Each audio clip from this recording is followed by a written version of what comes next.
Welcome back after the break. आप देख रहे हैं आज पाकिस्तान। बात करते हैं जी, आज हमारा जो सेगमेंट है डॉक टॉक का, उसमें एक बड़ी प्रेवलेंट और आपके बहुत सारे सवालात इसके हवाले से थे। बीनाई अगर आपकी मुतासर होती है तो उसकी कई वजूहात हो सकती हैं, लेकिन उसके अंदर ख़ास तौर पे आज बात करना चाहेंगे मखरूती कॉर्निया डिजीज़ के हवाले से, जिसमें आपकी आंख की जो पुतली है, जो कॉर्निया है, वो थिन आउट होता जाता है और आहिस्ता आहिस्ता आपकी बीनाई ख़त्म हो जाती है। क्या इसको प्रिवेंट किया जा सकता है? इसको मैनेज करना, इसके ट्रीटमेंट्स क्या अवेलेबल हैं? आज इस हवाले से गुफ्तगू करते हैं। हमारे साथ मौजूद हैं the one and only doctor Sharmeen Akram. She is heading the department of ophthalmology at Khan university, और हम अक्सर इनको तकलीफ देते हैं बीनाई से रिलेटेड जो अमराज हैं और जो आपके सवालात हैं उनको आंसर करने के लिए। बहुत बहुत शुक्रिया doctor Sharmeen for being here with us. Thank you Sidra for calling.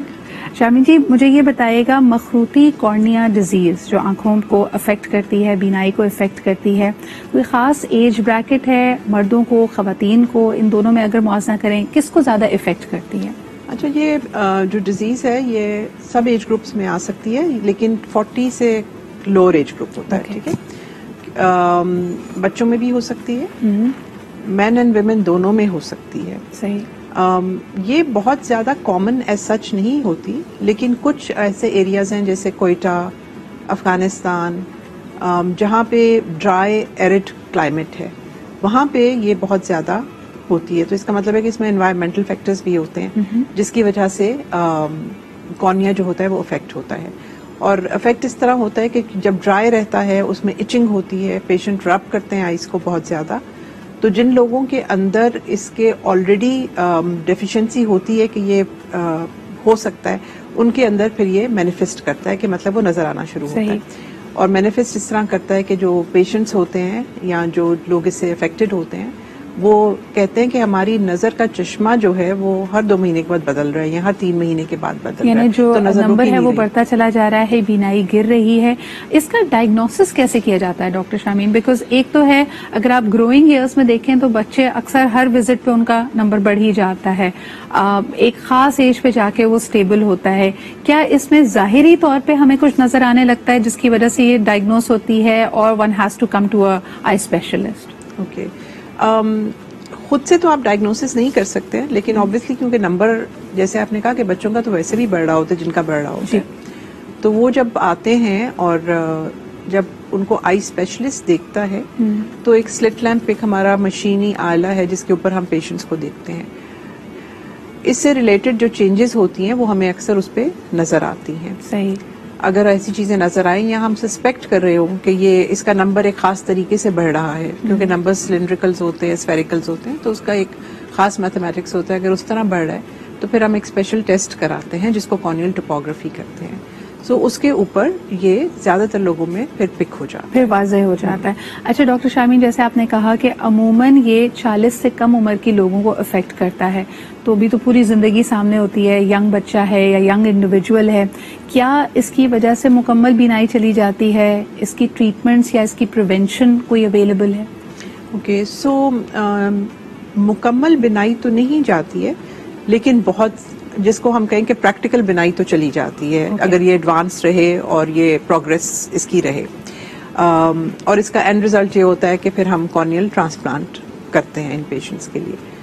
उस लेवल तक पहुंचने से पहले बहुत सारी चीजें जो की जा सकती हैं, जिसके अंदर जैसे आपने प्रिवेंशन कहा, उसकी कि ये प्रोग्रेस ना करे, उसकी प्रोग्रेशन को प्रिवेंट जहां है वहीं रुक जाए। बिल्कुल। सो उसके लिए आप हम पेशेंट्स को एडवाइस करते हैं कि अपनी आंखों को रब ना करें। जो प्रेशर आंख पे दिया जाता है रबिंग का, या अगर वो औंधा लेटे हुए हैं और सो रहे हैं और आई पे प्रेशर ज्यादा आ रहा है, तो वो सब एग्रीवेट करता है इसको। तो ये एक बहुत ही इम्पोर्टेंट हमारा एवरीडे एलिमेंट है जिसको हम अवॉइड कर सकते हैं। सही। अच्छा, इम्पोर्टेंट चीज ये है कि जिन लोगों को ये होता है उनको अक्सर एलर्जीज भी होती हैं। सो उनको आई की एलर्जी भी होती है और उनको खारिश भी होती है, सो वो ऑटोमेटिकली रब कर रहे होते हैं। फिर हम उनको मेडिकेशन पे रखते हैं ताकि जो उनकी खारिश है उसको दवा से हम कंट्रोल कर सकें। सही। सो ये तो प्रिवेंशन की एक लेवल आ जाती है। उसके अलावा उन लोगों में जिनमें हम देखते हैं कि ये बढ़ता ही चला जा रहा है, जो नई मेडिसिन आई है, इट्स अ विटामिन राइबोफ्लेविन, जिसको इस्तेमाल किया जाता है आंख में अंडर स्पेशल यूवी लाइट। اس سے اکثر لوگوں کی پروگریشن رک جاتی ہے. صحیح. تو یہ تو وہ چیزیں ہو گئی کہ اگر آپ کو لگے, ایک تو نمبر 1 اگر نمبر یہ اس کا کلیئر انڈیکیشن یہی ہے کہ ہر دفعہ آپ کو لگتا ہے کہ اس مہینے 2 مہینے میں آپ کی نظر مزید خراب ہو رہی ہے, آپ کی چشموں کا نمبر بڑھتا چلا جا رہا ہے, you need to go in to a specialist. کئی لوگ یہ کرتے ہیں یا تو پرانا چشمہ استعمال کرتے رہتے ہیں یا پھر جا کے نیا چشمہ بنوا لیتے ہیں without diving deep into the problem. اس کے علاوہ جی پریونشن اویلیبل ہے. ڈاکٹر شامین جی, جس طرح ہم نے لوگوں کو بتایا تھا کہ آج ہم ڈاک ٹاک میں بینائی سے ریلیٹڈ سوالات کو آنسر کریں گے, تو کچھ سوال آپ کے لیے بھی آئے ہیں. ایک تو نمبر 1 جیسے ہم پہلے بھی پوچھ چکے ہیں, گیجٹس کا استعمال سب لوگ اس وقت بہت زیادہ کر رہے ہیں, بلو لائٹ سے آنکھیں افیکٹ ہو رہی ہیں. ہمارے پاس صبا کا کوشچن آیا ہے, ان کے 9 ایئر اولڈ, ان کے 9 سال کا بیٹا ہے جو obviously آن لائن کلاسز بھی لے رہا ہے, اور وہ اکثر محسوس کرتی ہیں کہ جب نارملی وہ ٹی وی دیکھ رہا ہوتا ہے یا گیجٹ کا استعمال کر رہا ہوتا ہے تو eye start to water a lot, آنکھوں میں بہت پانی آ رہا ہے. Should she be concerned? Well of course it's a cause of concern اگر پانی آ رہا ہے آنکھوں میں, لیکن جب وہ ٹی وی دیکھتے ہیں یا وہ ریڈ کرتے ہیں یا جب وہ آن لائن جاتے ہیں تو ہوتا کیا ہے کہ ہمارا جو بلنک ریفلیکس ہے وہ سلو ڈاؤن ہو جاتا ہے. بلنکنگ جو ہے وہ نیچرل فینومین ہے جس کے تھرو ہماری آئیز کلین ہوتی ہیں, ہماری واٹر جو ٹیئرز کی ہے وہ سیکریشن نارمل ہوتی ہے. تو نیچرلی جب بلنکنگ فینومینا ڈیکریز ہوتا ہے تو آئی ڈرائی ہونی شروع ہو جاتی ہے.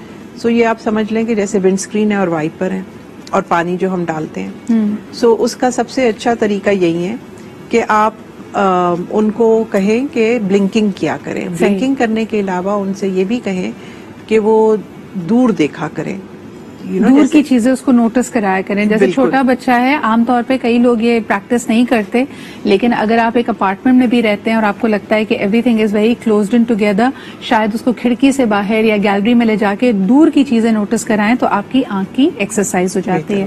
ڈاکٹر شامین, ایک اور سوال آپ کے لیے آیا ہے آئی میک اپ سے ریلیٹڈ, اور یہ سوال یہ ہے کہ کیا آئی میک اپ ایکسپائر بھی ہوتا ہے؟ ہمارے ہاں تو جی وہ امی استعمال کرتی تھی, وہ بیٹی کو دے دیا, بیٹی نے پھر اس کے بعد میڈ کو دے دیا, یعنی وہ نسل در نسل آئی پیلٹ چل رہی ہے.